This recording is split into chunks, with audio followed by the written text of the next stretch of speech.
And breaking right now overseas, President Vladimir Putin addressing Russians on national TV there, saying he'll be recognizing two Kremlin-controlled separatist regions in Ukraine, effectively blowing up diplomatic efforts to resolve this crisis. The U.S. and NATO allies are now weighing their response, this as the threat of an invasion grows by the minute. An invasion of Ukraine could come in just hours. That's the latest warning from intel officials as Russia shows no signs of slowing down. Today might be that day, and we hope that's not the case, which is why we continue to exhaust every possible diplomatic option here going forward. Time seems to be running out. President Biden has agreed in principle to meet with Russian President Vladimir Putin in a last-ditch effort for diplomacy. The summit was proposed by French President Emmanuel Macron. The summit would only happen if Russia does not invade. U.S. officials raising the alarm further, telling the UN if Russia invades, Russia could target specific Ukrainians for assassination or prison camps, saying these targets include those who oppose Russian actions, journalists, anti-corruption activists, and vulnerable populations such as religious and ethnic minorities and LGBTQI+ persons. Everything we're seeing suggests that this is dead serious, that we are on the brink of an invasion.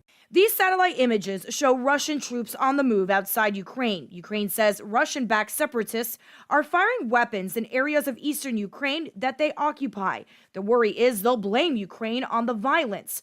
Russia announced their troops won't leave Belarus as originally planned, instead staying indefinitely. This weekend, Putin overseeing a test firing of a nuclear-capable missile.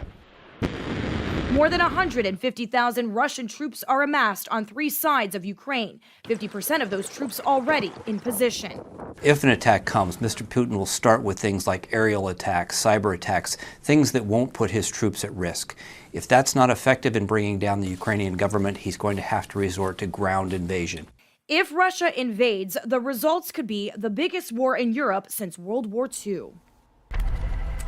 And we want to take you live right now to Kyiv. This is in Ukraine right now, where, of course, tensions are extremely high. A city and country currently on edge as they await to see Putin's next move. And again, intel officials believe that an invasion of Ukraine could be hours away, that it is imminent. Meantime, we are learning that Secretary of State Antony Blinken is set to meet with the Russian foreign minister Thursday. As far as that summit with Biden and Putin, the Kremlin says it would be premature to hold such a summit, but is not ruling it out. Remember, you can count on Local 10 for complete coverage out of Washington on the Russia-Ukraine crisis. We are the only South Florida nation with a full-time bureau in our nation's capital. Look for live reports from our D.C. Bureau Chief Ben Kennedy later this afternoon.